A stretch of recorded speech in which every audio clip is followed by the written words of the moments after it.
गुहागर तालुक्यातील नरमण गावाला पुराचा मोठा फटका बसलाय. महावितरण आणि एअरटेल कंपनीची केबल गटाराऐवजी साईड पट्टीवर टाकण्यात आली आहे.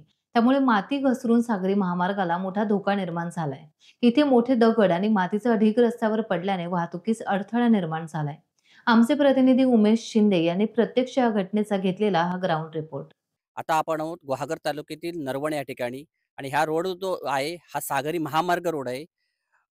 12 जून रोजी जो पाऊस झाला त्या पावसामध्ये नरवण गावामध्ये जो काय पूर आला आणि मातीचं साम्राज्य ते तयार झालं, त्याला सर्वस्वी जबाबदारी ही एअरटेल कंपनीची आहे. कारण एअरटेल कंपनीने जी केबल टाकली, ती केबल ही गटारात टाकून तो गटार पहिला बुजवला. त्याच्यामुळे पाणी जायला कोणत्याही प्रकारचा मार्ग राहिला नाही.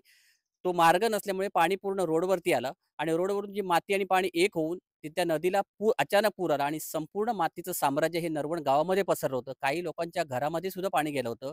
आज आपण ज्या हायवेवरती उभे आहोत, या ठिकाणी आपण तुम्हाला दाखवू शकतो, की इथे हे मूळ गटार आहे आणि ह्या गटारामध्ये 2 मीटर खाली जाऊन ही केबल टाकायची होती.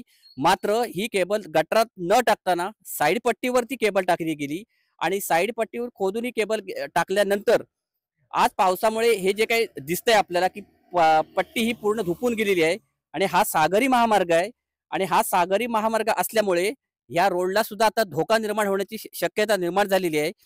बांधकाम विभागाने प्रत्येक वेळेला याचे पत्रव्यवहार सुद्धा एअरटेल कंपनीकडे केले होते. मात्र त्यांनी अद्यापही त्याला कुठल्याही प्रकारचा दुजोरा दिला नाही किंवा अजूनही एअरटेल कंपनीचा कोणताही अधिकारी किंवा इंजिनियर या गावामध्ये अजूनही आलेलं नसल्यामुळे इथं ग्रामस्थांमधून पूर्ण नाराजी व्यक्त करण्यात येत आहे. टाइम्स डिजिटलला लाईक करा, सबस्क्राईब करा, शेअर करा आणि बेल आयकॉन दाबायला विसरू नका. पाहत रहा टाइम्स डिजिटल.